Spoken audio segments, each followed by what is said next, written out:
네, 우리 성도님들 하나님의 은혜 가운데 또 넘치는 사랑 가운데 영육으로 늘 건강하시기를 주님의 이름으로 축복합니다. 저는 이제 모태 신앙입니다.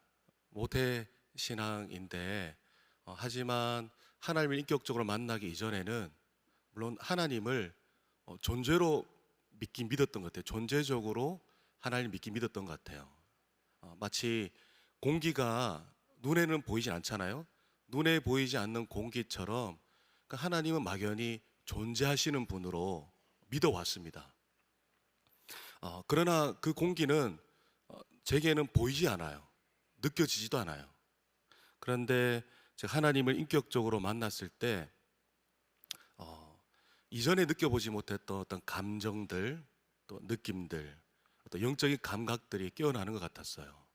이전에는 하나님이 보이지 않는 막연히 존재하는 그런 공기 같은 분이었다면 하나님을 인격적으로 만나는 그 체험의 순간에는 마치 하나님이 저를 따스하게 감싸는 따스한 공기처럼 느껴졌습니다.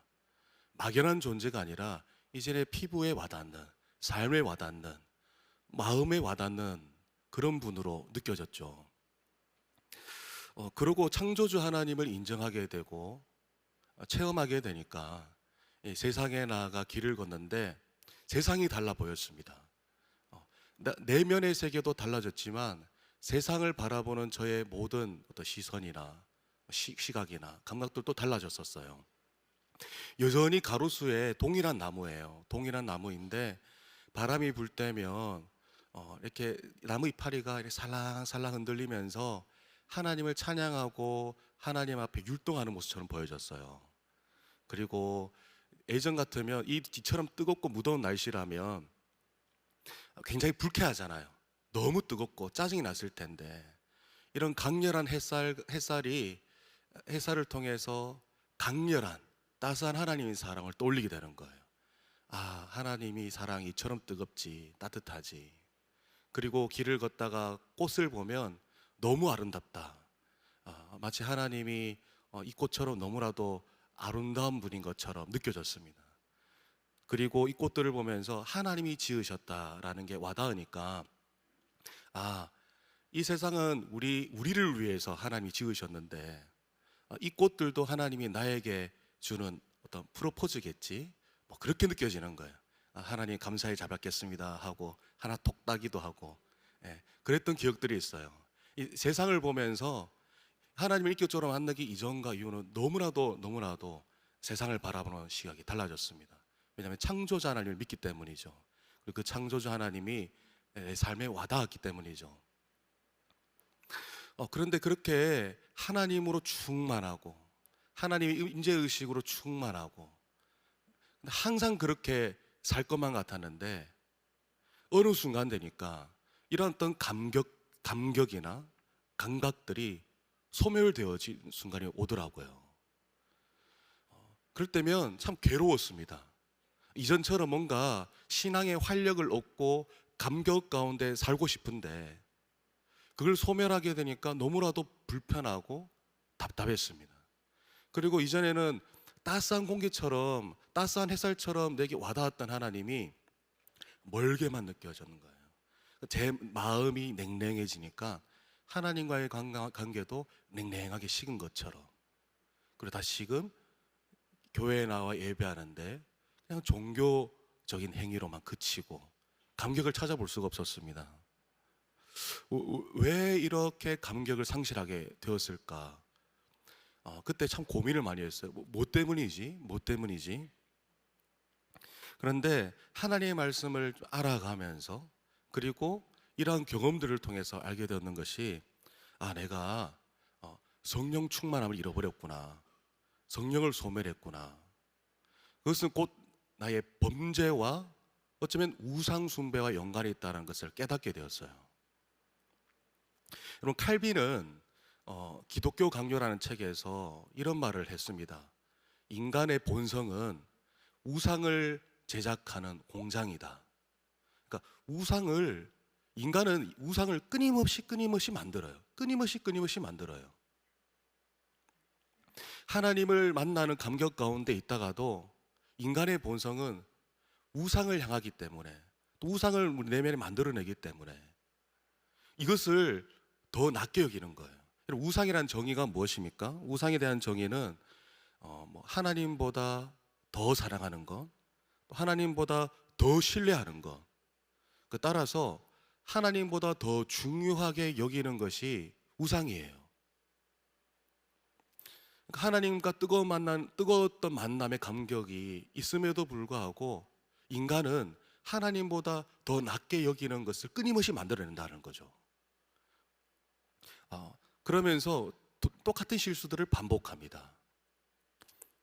여러분, 성도는 이런 경험들을 통해서 성도는요, 무엇을 깨닫게 되냐면, 우상 숭배는 하나님보다 더 사랑하는 그 무엇은 결국 나를 무기력하게 하고 피곤하게 하는 것이구나. 지옥에 갈까봐 죄를 안 지는 거 아니에요. 성도는 지옥에 갈까봐 죄를 안 지는 게 아니에요. 하나님과의 인격적인 그 관계가 망가질까봐, 하나님과의 인격적인 그 교제가 끊어질까봐, 하나님과의 친밀한 사귐을 누리지 못할까봐 죄를 멀리하게 됩니다. 죄를 멀리하게 되고 또 우상을 멀리하게 되는 것이죠. 그래서 이토록 본성과 또 성령님의 어떤 소욕 가운데 우리는 끊임없이 충돌과 싸움이 일어나게 됩니다. 그래서 성경은 우리를 어리석다라고, 사람에 대해서 어리석게 바라봅니다. 우리 17절 말씀을 함께 읽어보겠습니다. 17절 말씀입니다. 시작. 사람마다 어리석고 무식하도다. 금장색마다 자기가 만든 신상으로 말미암아 수치를 당하나니 이는 그 부어 만든 우상은 거짓이요 그 속에 생기가 없음이라. 아멘. 사람마다 어리석은 게 무엇이냐면, 또 어리석고 무식한 것이 무엇이냐면, 금장색마다 자기가 만든 신상, 그러니까 신상이 우상이죠. 우상으로 말미암아 수치를 당한대요. 이는 그 이유가 무엇이냐면 우상은 거짓이요 그 속에 생기가 없기 때문입니다. 사람마다 어리석고 무식하다, 무지하다라고 말합니다. 사람마다, 우리 칼빈의 말에 의하면 사람마다 다 금장색이에요. 우상을 만드는 금장색이고 우상을 만드는 공장입니다. 그리고 인간의 어떤 본성뿐만 아니라 우리가 살고 있는 이 세상도 마찬가지인데요. 프리드리히 니체가 우상의 황홀이라는 책에서 세상에는 실체보다 우상이 더 많다라고 말했습니다. 물론 니체는요, 기독교도 우상이라고 말한 사람입니다. 기독교도 우상이라고 말한 사람이에요. 불신자예요. 그래서 그 책의 내용이나 니체의 어떤 이야기를 다 동의한다는 것이 아니라 저 글을 가지고 온 것은 다만 세상에는 실체보다 우상이 더 많다라는 말에 공감을 일으키기 위해서 가지고 왔습니다. 그러니까 인간의 본성은 우상을 끊임없이 제작하고 있고 우리가 살고 있는 이 세상은 실체보다 우상들이 더 많습니다. 우상으로 에워싸져 있습니다. 여러분, 세상 속에서 인간은 신뢰할 만한 것들이 너무 많은데 실체가 아닌 우상이 더 많다라고 볼 수 있는데요. 사람마다 어떤 희망을 붙잡기 위해서 섬기고 숭배하는데 과연 그 숭배의 대상은 인간에게 어떤 절망을 안겨줍니다.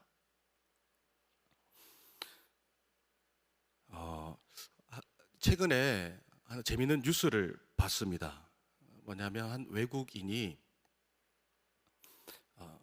갈증이 나서 이제 편의점에 가서 이제 물을 사러 들어갔습니다. 그래서 편의점에서 물을 이렇게 찾아보는데, 외국인이니까 한국말을 모르잖아요. 물을 찾아보는데 눈에 들어온 게 있었어요. 이제 투명색 페트병에 들어있고, 그리고 아주 이제 상쾌해 보이는 이제 물방울 그림이 그려져 있고, 그래서 거기에다가 영어로 프레쉬라고 적혀 있었어요. 혹시 이제 벌써 웃는 분들이면 전문가로 오해받으실 수가 있습니다. 왜냐하면 프레시라 적혀 있는데, 그래서 그거를 너무 신선해 보인다. 그래서 그걸 결제하고 마셨는데 알고 보니까 그게 이제 프레시 참이슬이더라고요. 이었다 하더라고요. 예. 그래서 물인 줄 알고 생수인 줄 알고 구매를 했는데, 그게 사실은 더 갈증을 유발하는 그게 술이었다라는 거죠. 여러분, 이처럼 이 외국인은 실수죠. 무지에서 온 실수입니다. 무지에서 몰랐기 때문에 소주를 생수인 줄 알고 구매해서 마신 거죠.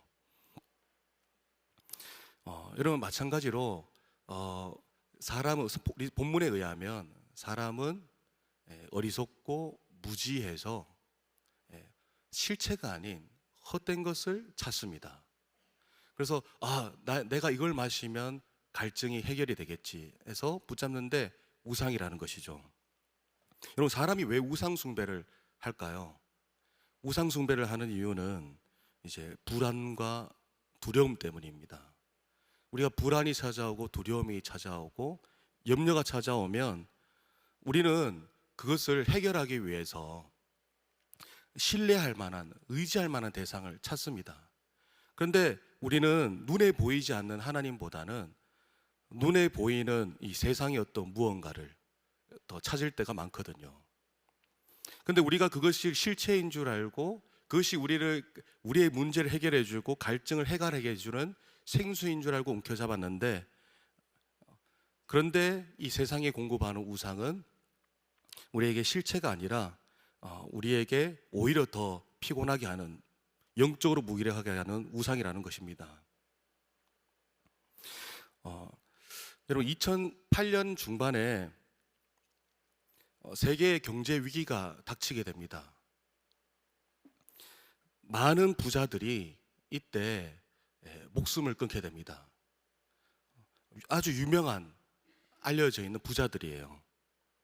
예를 들면은 연방주택담보대출공사 프레디 백의 재무 담당 부사장이 자택 지하실에서 목숨을 끊고요. 또 뿐만 아니라 부동산 경매회사였던 쉘댓굿의 최고 경영자는 자신이 타던 어떤 빨간색 제규어의 차에서 목숨을 끊습니다. 뿐만 아니라 유럽 여러 왕가의 고위층의 집안의 재산을 맡아 투자했던 프랑스의 자산관리사는 그때 당시에 사기를 당해서 또 목숨을 끊게 됩니다. 이뿐만 아니라 굉장히 유명하고 영향력이 있던 부자들이 2008년도에 자살을 해요. 이때 통계를 보면 자살률이 5%가 더, 이제 평균보다 5%가 더 높아졌다 그러고, 이제 북미와 유럽에서 5% 이상이 자살률이 높아졌고, 또 대략 10,000명 이상이, 평균치보다 더 10,000명 이상이 더 죽었다고 이제 통계로 통해서 확인할 수가 있습니다. 이 사람들이 실체가 이 사람들은 자신의 삶을 행복을 위해서 더 자신을 붙들어 줄 것이, 인생을 붙들어 주고 지탱해 주는 것이 돈으로 여겨서 최선을 다해서 살았는데, 알고 보니 자기가 의지했던 그 돈이 오히려 자신을 더욱더 비참하게 만들고 자신을 더욱더 절망하게 만드는 결과를 내어놓았습니다. 오늘 본문에 보면은 하나님께서 이 세상을 지탱하고 있음을 우리가 알 수 있는데요. 우리 본문 15절에서 16절 말씀을 제가 읽어보겠습니다. 여호와께서 그의 능력으로 땅을 지으셨고 그의 지혜로 세계를 세우셨고 그의 명철로 하늘들을 펴셨으며 그가 목소리를 내신즉 하늘에 많은 물이 생기나니 그는 땅끝에서 구름이 오르게 하시며 비를 위하여 번개를 치게 하시며 그의 곳간에서 바람을 내시거늘.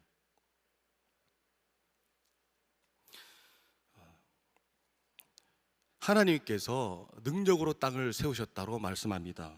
그리고 지혜로 세계를 세우셨고 명철로 하늘을 펴셨음을 말씀합니다. 그러니까 창조자 하나님을 말씀하세요. 하나님께서 이 세상을 창조하셨고 이 세계를 하나님의 지혜로 세우셨다. 많은 사람들은 창조주 하나님이 이 세상을 지으셨고 지탱하고 계신다는 사실을 모릅니다. 그래서 하나님이 아닌, 실체가 아닌 우상을 의지하죠.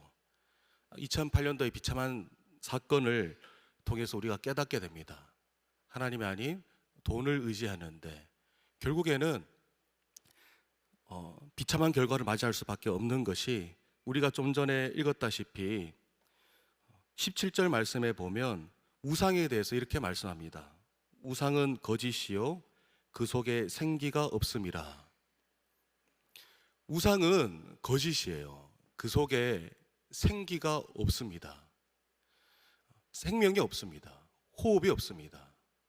왜냐하면 하나님께서 이 세상에 호흡을 불어넣으셨는데, 생명은 하나님이 생명의 근원이신데, 사람이 손으로 지은 우상은 그 우상 안에 호흡이 있을 수가 없죠.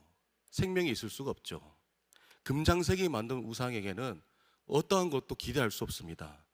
사람이 심지어 자기 손으로 자기를 붙들 수도 없고 자기 손으로 자기를 구원할 수도 없는데, 자기 손으로 만든 우상이, 자기가 손으로 붙들고 있는 그 우상이 우리의 인생을 어떻게 구원하고 도움이 되겠습니까?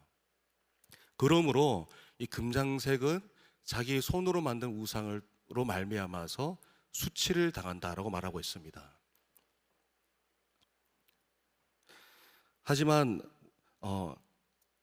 금장색은 수치를 당하고 우상은 거짓이지만, 그러나 본문 말씀의 18절과 19절 말씀에 보면 그것들은 헛된 것이요 조롱거리이니 징벌하시는 때에 멸망할 것이나 야곱의 분깃은 그와 같지 아니하시니 그는 만물을 지으신 분이요 이스라엘은 그의 소유인 지파라 그의 이름은 만군의 여호와시니라 라고 말씀합니다. 그러니까 우상은 결국에는 멸망할 것입니다. 그리고 또 우상을 만들었던 금장색이 또 멸망하게 되겠지만, 하지만 야곱의 분깃은 그와 같지 않다라고 말씀하세요. 야곱의 분깃이 무엇이냐면 여기 이어서 나와 있는 바처럼 하나님을 의미합니다. 그러니까 하나님은 그와 같지 않다라는 거예요. 멸망당할 우상과 또 금장색과 같지 않으신 분이 하나님이시다. 하나님은 멸망당하는 분이 아니라 오히려 이 세상을 창조하셨고 이 세상을 지탱하고 계신 분임을 우리는 이 본문을 통해서 깨닫게 됩니다. 여러분, 이 우상으로 말미암아서 수치를 당하게 되는데요. 그래서 2008년도에 많은 부자들이 자신이 의지했던 돈을 통하여서 수치를 당하게 됩니다. 여러분뿐만 아니라 수치를 당할 뿐만 아니라 우리 성도에게 있어서 우리가 우상이라는 범죄에서 벗어나지 못한다면 어떤 수치를 당하게 됩니까? 신앙의 활력을 잃어버리게 됩니다. 하나님의 임재의식을 잃어버리게 되는 것이죠. 예배의 감격도 잃어버리게 됩니다. 모세가, 성경에서 예를 찾아보자면 모세가 산 위에서 하나님과 독대할 때 시간이 흘러도 모세가 내려오지 않자 백성들이 아론에게 찾아갑니다. 왜 찾아갔습니까? 이스라엘 백성들의 불안과 두려움 때문이었습니다. 모세가 내려오지 않으니까, 자신을 인도하고 삶을 이끌어가던 모세가 내려오질 않으니까 두려움이 생겨나게 되고, 그래서 아론에게 찾아가서 우리를 위하여서 우상을 만들어 달라고 요청하게 됩니다. 신상을 구하게 됩니다. 그래서 아론은 금귀고리들을 모아다가 부어 금송아지를 만들게 됩니다. 금송아지를 만들자 그리고 아론이 이렇게 외치죠. 이스라엘아, 이는 너희를 애굽 땅에서 인도해낸 너희의 신이로다. 그리고는 백성들이 기뻐서 번제를 드리고 화목제를 드리고 일어나서 뛰어놀게 됩니다. 그러니까 우상 숭배를 해도 잠시 동안은 기뻐할 수 있습니다. 잠시 동안은 기뻐하고 뛸 수 있습니다. 만족감을 느낄 수는 있습니다. 그러나 이 사실을 알게 된 하나님은 모세에게 내려가라라고 말씀하시면서 내 백성이 부패하였다라고 말씀합니다. 하나님은 이 우상 숭배를 하는 이스라엘 백성들의 행위들을 부패한 행위로 보시는 것이죠. 하나님의 진노는 결국 레위 자손들을 통해서 백성 3,000명 가량을 심판하십니다.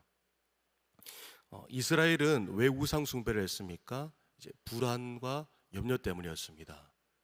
그래서 눈에 보이는 어떤 신상을 만들었고 우상을 만들었고 그것을 의지하고 그것에 경배하고 숭배했습니다. 하지만 그들은 잠시 동안은 기뻐했지만 그러나 우상 숭배의 결과는 비참했습니다. 곧 수치를 당하게 되는 것이죠. 수치를 당했습니다. 레위 자손을 통하여서 하나님들은 그들을 심판하셨습니다. 우상은 그 속에 생기가 없다라고 기록하고 있는 본문처럼 그들이 만든 우상은 결코 이스라엘을 인도하지 않았습니다. 그리고 이스라엘을 지켜보호하지 않았습니다. 오히려 심판을 받도록 내어줄 뿐이었습니다. 우상 숭배하는 동안 이스라엘 백성들은 하나님의 임재의식을 소멸하게 되고 그 영혼은 결코 평안할 수가 없었습니다. 이스라엘이 우상 숭배 후에 그들은 큰 절망을 겪게 되었죠. 3,000명이 죽은 것. 그리고 뿐만 아니라 우상 숭배로 인해서 하나님의 임재의 상징인 회막은 진영에서 멀리 벗어나게 됩니다. 하나님께서 이를 통해서 볼 수 있는 교훈은 우상 숭배는 하나님의 그 임재로부터 멀어지게 한다라는 것을 보게 되는 것이죠. 하나님은 더 이상 이스라엘 진영 안에 회막을 두시지 않고 진영 밖 먼 곳에 회막을 두시고 이스라엘과의 관계에 거리를 두게 됩니다. 내면에서 하나님을 밀어내는 우상 숭배는 결코 하나님의 임재에서 멀어지게 합니다. 사람은 하나님의 임재 안에서 그분의 사랑과 은혜를 누릴 때 참된 평안이 임하고 영혼의 쉼이 있게 됩니다. 이 우상 숭배를 했던 이스라엘 백성들과 달리 모세는 하나님과 독대하며 은혜를 입었던 모세는 이 범죄한 이스라엘 백성들과 하나님 사이에서 중보하며 기도하고 하나님께 은혜를 구하자 하나님께서는 모세에게 내가 너를 쉬게 하게 하겠다라고 약속하셨습니다. 여러분, 참된 쉼은 우상 숭배에 있지는 않습니다. 우리가 두렵고 떨릴 때면 의지할 대상이 필요해서 뭔가를 움켜잡습니다. 그것이 우리를 더 목마르게 할 것이라는 사실을 모른 채 생수인 줄 알고 마셨더니 술이었던 것처럼 그것이 나를 지키고 보호하고 평안을 줄 것 같아서 움켜잡았던 것이 오히려 재앙이 되어지고 오히려 나의 삶의 터전이 잿더미처럼 되어지는 것을 우리는 성경을 통해서 교훈을 얻을 수가 있습니다. 그래서 우리는 하나님 임재 안에 있을 때 평안이 임하고 영혼의 쉼이 있습니다. 그렇다면 우리는 무엇을 의지하며 살아야겠습니까? 우리의 영혼의 갈증을 해결시켜줄 창조주 하나님을 의지할 때 두려움 가운데서 우리의 본성은 우상을 제작하고 의지하는 것이지만 그러나 우리가 성령님을 의지하여 또 성령님의 인도하심 따라 성령님의 소욕에 순종함으로 우상이 아닌 창조주 하나님을 의지하게 될 때 창조주 하나님이 우리를 지키시고 또 우리에게 활력을 더하시며 우리를 생명의 길로 인도하실 줄을 믿습니다. 사랑하는 성도 여러분, 우리가 인간의 본성에 따라 끊임없이 우상과 싸워야 하는 성도로서 두려움 가운데서 우리는 우상을 향하겠지만 그러나 우리의 본성대로 우리의 감정대로 살아가는 것이 아니라 우리 안에서 인도하시는 성령님을 의지함으로 끝까지 창조주 하나님을 의지하고 바라보고 무엇보다도 하나님을 더욱 사랑하게 되는 은혜가 있으시기를, 그래서 승리하는 여러분들이 되시기를 주의 이름으로 축원합니다.